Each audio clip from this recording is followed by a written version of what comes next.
Oi, oi! Está no ar mais uma edição do Mentoria Eleitoral Podcast. Aqui nos bastidores do Reboot, fazendo o Resenha Reboot, nesse evento que abre o calendário de atividades do marketing político no ano.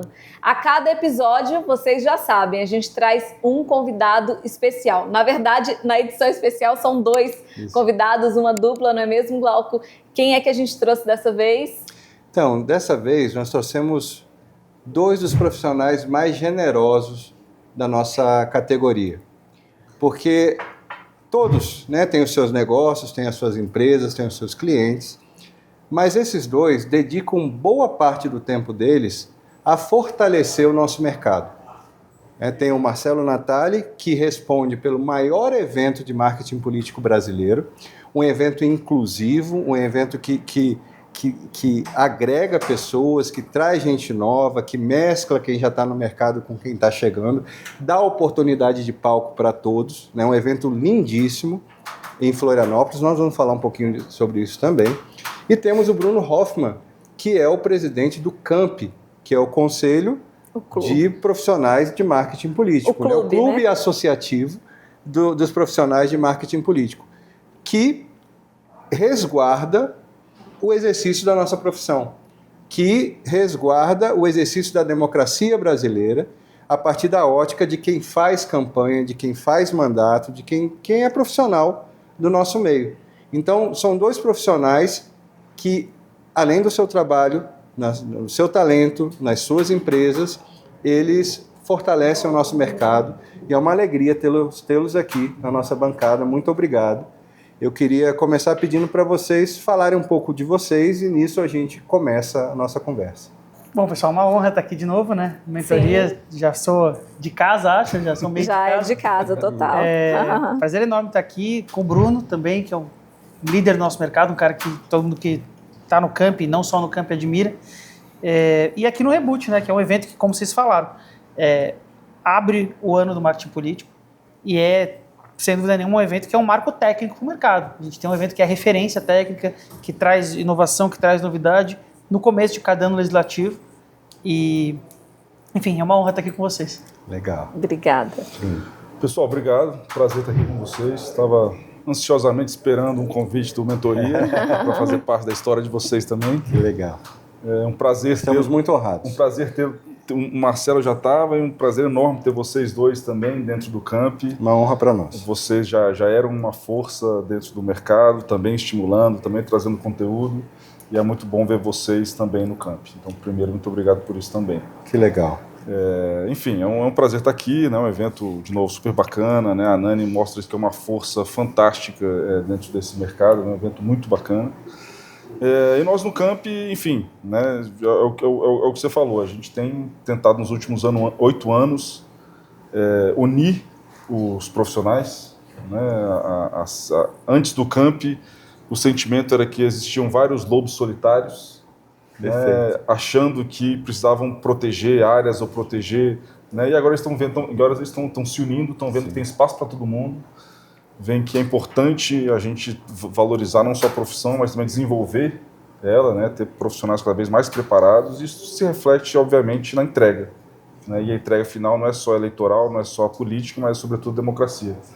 Então, acho que cada um, acho que nós temos aqui com vocês dois, eu e Natali, somos bons exemplos aí de pessoas que estão tentando fomentar e, de fato, fazer uma diferença importante dentro do mercado de marketing político. Sem dúvida. Eu costumo dizer, a gente conversa muito, eu e minha sócia Aline, que antes de vocês a gente voava só e agora a gente voa em bando.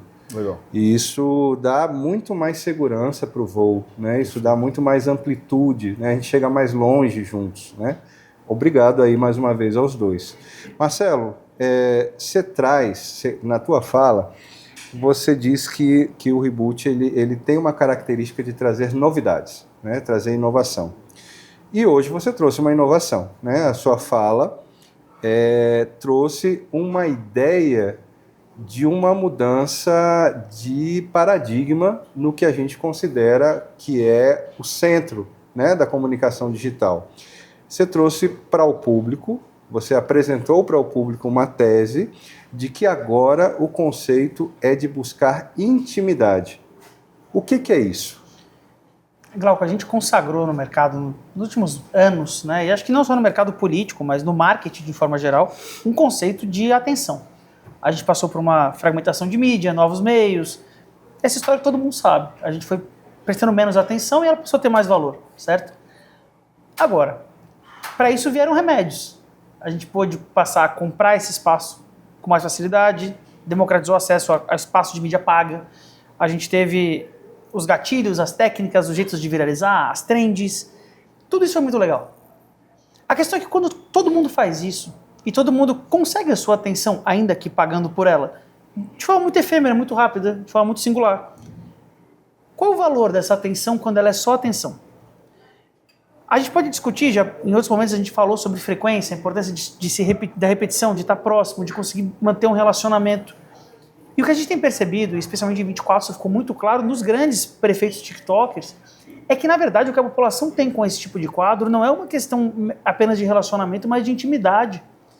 A população percebe elementos que às vezes é trabalhador, é dedicado, mas muito mais do que isso. Eles conhecem o nome da esposa dos candidatos, ele conhece o nome dos filhos dos candidatos, ele sabe se o candidato prefere tomar café ou tomar chá, percebe? Ele sai dos aspectos que são, que antigamente seriam quais são as propostas, quais são, por aspectos que são totalmente pessoais.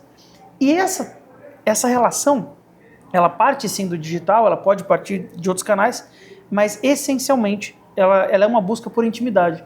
Eu fiz no final um paralelo que eu tenho usado que acho que é o mais fácil para amarrar essa ideia, que é pegar uma influenciadora tipo a Virgínia Fonseca, ela é um bom exemplo. Não sei se tu viu ali no palco, mas eu perguntei assim, quantos filhos a Virgínia tem? Não foi uma pessoa que respondeu. Tinham 50 na plateia que começaram, eu nem sei, mas é Maria Clara, Maria Elisa, não sei o quê. E não é uma só saber, é orgulho de saber. Isso é muito interessante. É gente tipo assim, não, eu conheço as filhas da Virgínia. Sim. Eu sei o signo delas, eu sei como é que ela fez a maternidade dela. Eu sou quase da família. Aí eu pergunto, aí eu digo, a Virgínia Fonseca é uma influenciadora? Ela tem atenção? Ela é capaz de... Ela cria conteúdos? Não. Ela faz 70 stories por dia. As pessoas que acompanham isso, elas têm relacionamento e intimidade com ela. Tem intimidade. Ou pelo menos, a gente não ir tão longe, sensação. A percepção da intimidade. Que estão dentro da casa dela, né? É isso. E se a gente fala, voltando para a política, para fechar, se eu vejo um político hoje, amanhã, depois de amanhã, eu mostrei ali um exemplo de que Topazio, em Florianópolis, a média de tempo que os principais envolvidos com ele tinham em rede social de relação eram 280 dias para o período eleitoral. Quer dizer, o cara que efetivamente participa dessa comunidade, que são os eleitores mais engajados de Topazio Neto, se relacionam com ele, em média, há 280 dias. Ou seja, tem gente ali que está 90 dias e tem gente que está 400 dias regularmente se batendo ponto na rede de Topazio Neto. Esse cara provavelmente conhece Topazio melhor do que a família dele. O cara sabe o que ele fez ontem, o que ele fez antes de ontem, o que ele fez... É intimidade. Nessa equação da intimidade, ela leva à criação de uma comunidade. Exato. Se não uma comunidade formal, naquela ideia antiga de tipo, eu tenho um grupo que eu controlo, mas de um grupo de pessoas que de apoio, né? Tão próxima de mim, que numa crise, num momento de repercutir uma mensagem, funciona, na verdade, como grandes propulsores disso. Pessoas que podem repercutir, que podem gerar isso adiante.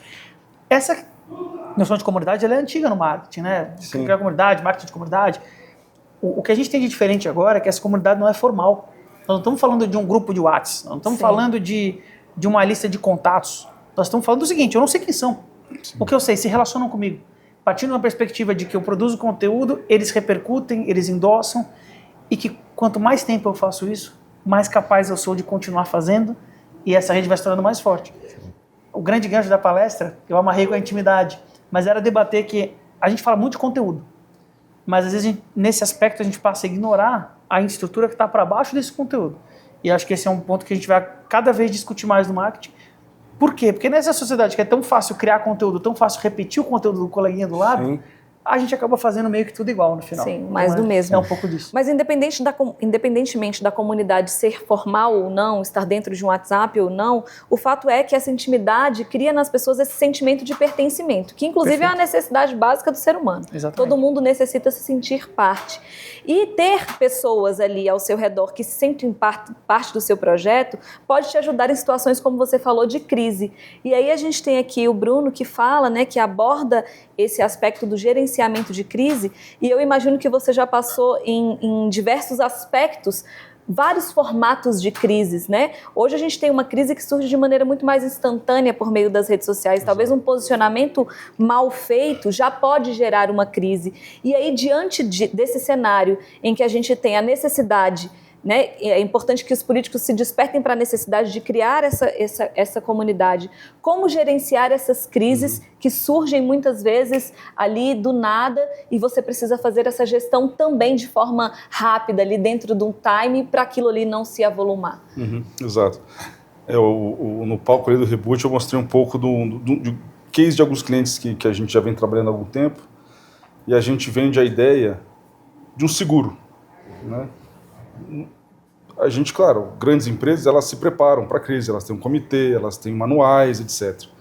Mas como a coisa, né, a forma de se comunicar mudou, e a forma de lidar com a crise, obviamente, precisa mudar também. Então, esses clientes, e aí eu defendo, no caso, clientes corporativos, mas eu defendo também que tudo isso possa vir ao público, aos mandatos, às prefeituras, aos governos, onde você tem uma estrutura que esteja a todo momento monitorando tudo que é dito sobre, né, o prefeito, a prefeitura, os principais temas de observação, os principais temas críticos da gestão como um todo, e isso gere dados suficientes para você dizer quando que é crise, né? E passe, sobretudo, também ter um comparativo histórico. Sim. Né?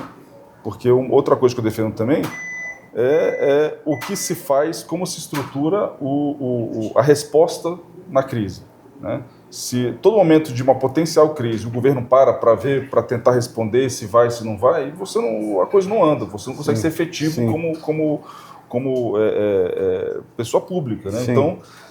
Então você tendo esse monitoramento, você tendo essa inteligência, você consegue dizer muito rapidamente, dentro de questão de horas ou de minutos até, se aquela crise que está sendo apresentada, aquele alerta, aquele momento de crise, é de fato uma crise, ou se ele pode tocar a vida dele. Né? Não precisa se preocupar, pode tocar. Sim. Ah, mas a minha filha me ligou, a secretária me ligou, a minha mãe me ligou. Não interessa, é uma bolha que você vive. Né? A gente tem dados públicos que mostram que isso não é o caso, você pode ficar tranquilo. Né? Mas, claro, uma vez que a crise é instaurada e se vê que aquilo que precisa se responder, e aí você cria métodos de... Tem um protocolo. Um protocolo de como responde, quando responde, por que meio responde.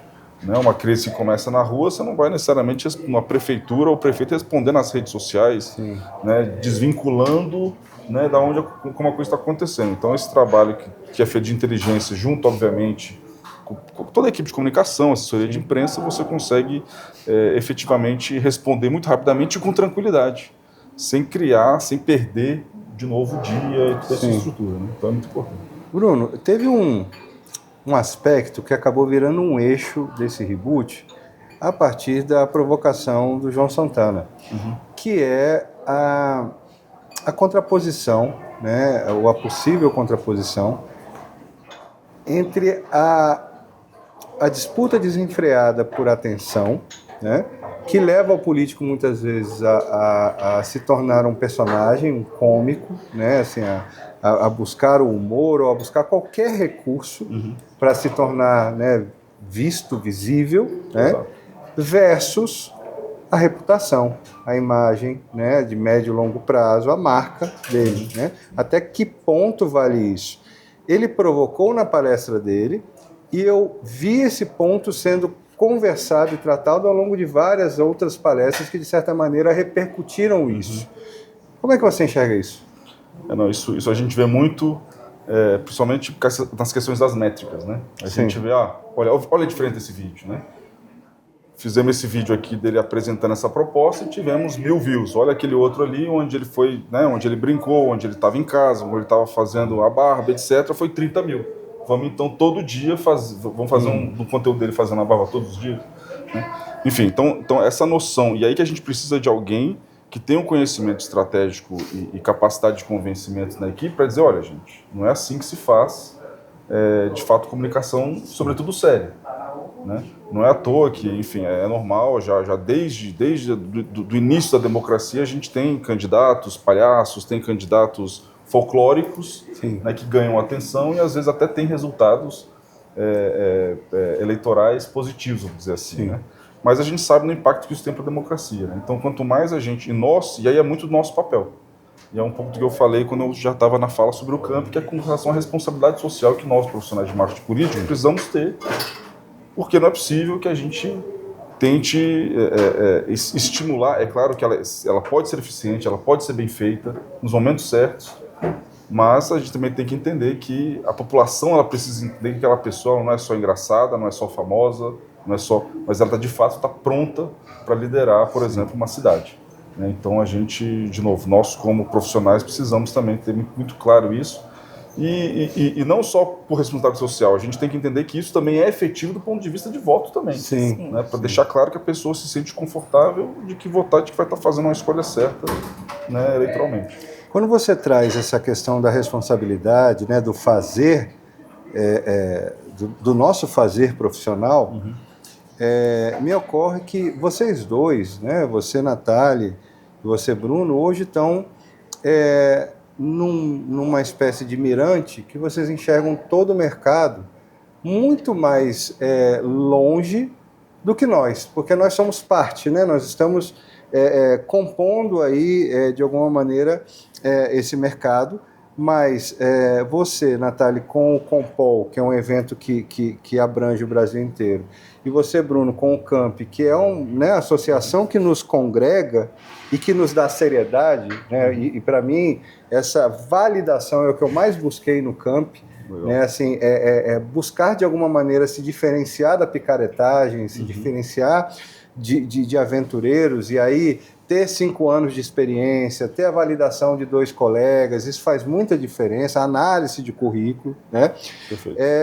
Mas, para mim, é claro que o mercado, neste momento, está em ebulição, né? O Reboot é uma prova disso, o Compol é uma prova disso, né? Assim, o mercado ele tá vivo, né, em franca expansão e com muito, na minha opinião, com muito espaço ainda para crescer. Verdade. Mas eu queria ouvir de vocês que estão nesses espaços, que enxergam o nosso mercado com muito mais profundidade, como é que vocês veem esse momento histórico? Cara, eu acho, Glauco, tem uma coisa que você falou que me preocupa um pouco, eu não sei nem sintetizar isso, mas me preocupa um pouco. A gente tem que tomar um cuidado para não achar que esse mercado não existia. Esse mercado sempre existiu.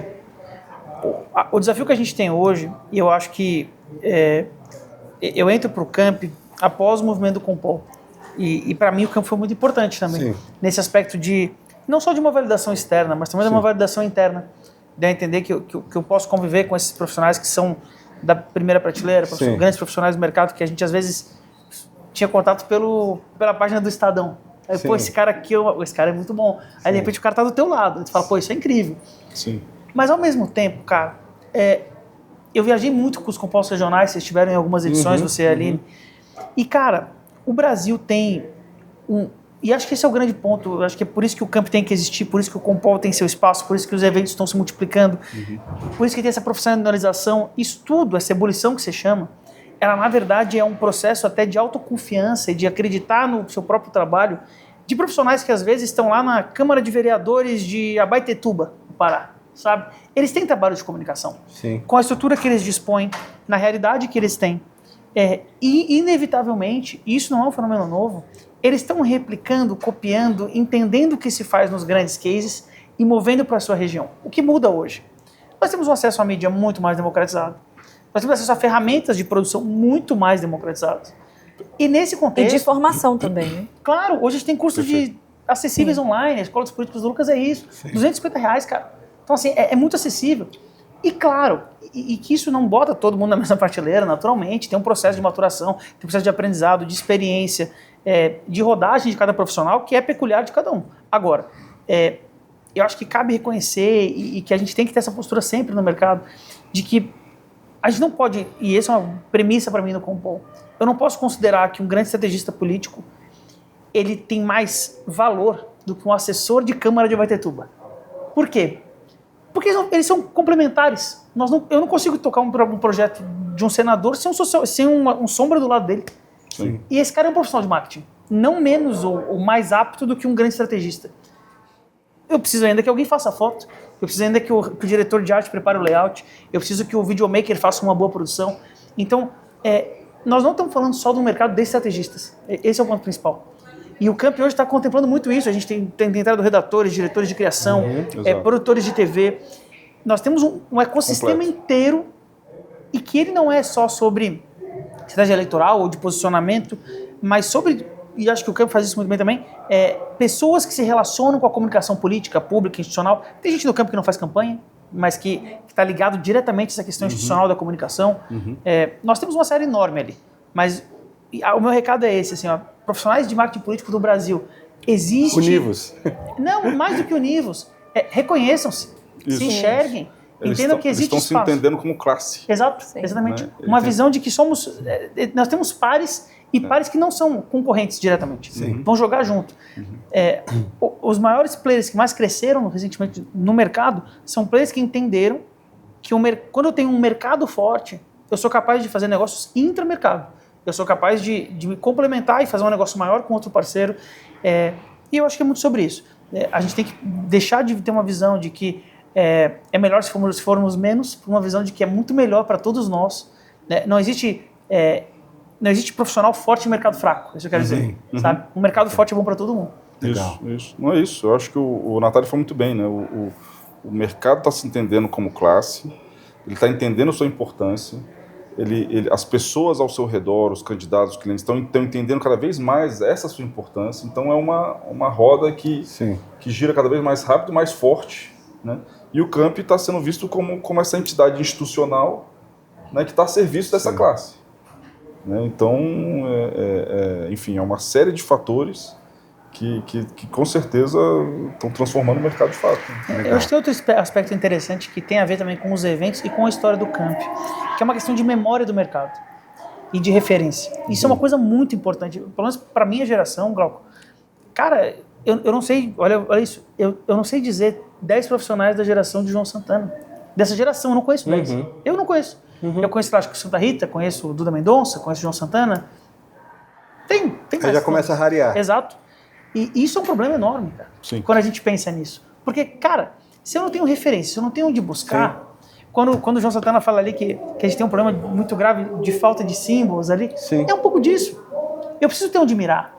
Inclusive, para ter a percepção de qual é o tamanho no mercado, do que eu sei, o que eu não sei, o quanto eu tenho para crescer, o quanto eu tenho para aprender. Isso é muito importante para todos nós. Então, aonde na trajetória ela está, né? Exatamente. Para onde ela vai. Mas aí quando você fala em reconhecer, eu acho que tem isso também, assim. Eu tiro pela nossa própria história. Acho que a gente precisou de um tempo de maturação para que a gente se reconhecesse também como esse profissional, né? A gente foi forjado dentro de um grupo político que nos possibilitou vivenciar os bastidores da política de maneira muito intensa em suas variadas funções. Secretário de Estado, assessor, chefe de gabinete, entendendo esses bastidores. E aí, algo que a gente defende muito no nosso mercado é que profissionais qualificados existem. O que talvez hoje ainda não tenham são profissionais qualificados que tenham essa vivência dos bastidores, que consigam fazer essa leitura. E aí se reconhecer dentro desse mercado, eu acho que também é parte de passar por esse processo, né, de maturação que é preciso passar para você chegar lá na frente, como a gente apresentou hoje na nossa palestra. Tivemos toda uma trajetória para quando a gente olhou um para o outro e falou, cara, eu acho que agora a gente consegue embalar isso aqui e oferecer no mercado a partir do acúmulo que a gente tem. Então eu acho que também aqui para quem está nos assistindo é importante se atentar para isso. Hoje a gente tem um avanço em relação ao nosso tempo, digamos assim, que a gente tem muito mais oportunidade, muito mais escolas de formação, condições de fazer networking, ver no outro, entender o que o outro está fazendo, se inspirar, né? Então hoje o mercado está muito amplo para isso e eu acho que é importante cada um reconhecer onde está o seu ponto de maturação suficiente para se colocar no mercado. Inclusive, Aline, a gente teve um ponto importante lá recentemente no seminário do Camp, acho que o Bruno pode comentar um pouco, que a gente tinha ali, por exemplo, 2 protagonistas da campanha de São Paulo, que foi uma campanha extremamente midiática, que eram, teoricamente, caras que dualizaram, tiveram lados opostos, sentados, compartilhando esse conteúdo dentro do mercado, falando de experiências, como foi feito, como aconteceu, qual foi a percepção. Acho que o Bruno pode comentar um pouco, mas isso é a riqueza do mercado. A gente se vê como profissional, como pares de um mesmo processo. Não, sim, mostrar que eles são gente como a gente também, né?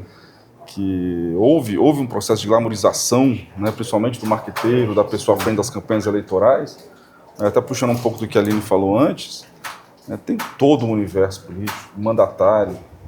Uma coisa que me impressiona muito na minha vivência lá nos Estados Unidos é que, por exemplo, um chefe de gabinete, que fosse deputado de um senador, cara, o cara, quando ele... Não só ele é um cargo assim, importantíssimo de fato, quando ele sai do gabinete, o mercado todo vai atrás dele. Né? Porque assim, não só a vivência do que ele fez, mas a expertise que ele conquistou do ponto de vista de tudo, né? da política real e da importância legislativa de tudo que estava acontecendo por ali. Né? Então isso tudo é um processo de evolução. Sim. Né? E às vezes o campo até fala assim, mas eu não faço campanha. Cara... Mas é isso, é o que o Natália falou. Sim. A gente quer todo mundo que faz parte do ecossistema do marketing político, da comunicação política. Né? Então a gente tem tentado até deixar mais claro que o campo precisa de pessoas que estão à frente da comunicação de secretarias, que fazem parte de mandatos, né? Porque a gente precisa de todo mundo, todos os profissionais, nós estamos sempre nessa salada. Assim. A gente sabe que a gente tá sempre traçando caminhos e oportunidades dentro desse universo, e o campo está aberto para todo mundo. Para amarrar ainda, tem um conceito que é muito importante. A comunicação, a pandemia evidenciou isso demais. A comunicação é uma ferramenta de governo. Não dá para governar sem comunicação hoje. Sim. Então, assim, a gente não está falando sempre de propaganda ou de publicidade, a gente está falando de governar. Sim. Não dá para governar sem comunicação. E nisso, como o Bruno falou, tem muitos profissionais que serão necessários e cada vez mais demandados no processo. Sem dúvida. E assim, eu não posso deixar de falar sem falsa modéstia que a gente tem clareza que o nosso podcast, ele joga um papel na memória do nosso mercado importante. Ele é uma fotografia desse momento, né? Ele conversa com os atores desse momento. Isso está cristalizado para sempre na internet, ou seja, é um conhecimento que valida uma época, que diz respeito ao nosso tempo e que a gente está fazendo isso juntos. E isso é muito legal, participar desse processo histórico. Né? Incrível. É isso, a gente já está chegando ao final. Passou muito rápido, né? Mas teremos outras oportunidades. Ambos já estão convidados para a nossa 4ª edição. Vai ser uma honra recebê-los. O Natália novamente, o Bruno aí mais uma vez também. Então a gente quer que vocês deixem as redes sociais aí para que as pessoas possam acompanhar o trabalho, conhecer mais sobre o camp e também os que ficaram interessados, por favor. Não, legal, pessoal. Só para quem puder, campbrasil.com.br, entrar no site. Tem no cantinho lá, tem um associe-se, tem todos lá, pode vir, dá uma olhada lá nos associados, ver seus colegas, pessoas que você trabalhou, dá uma ligada para eles, informa, pede para eles para recomendarem vocês e sejam bem-vindos ao camp.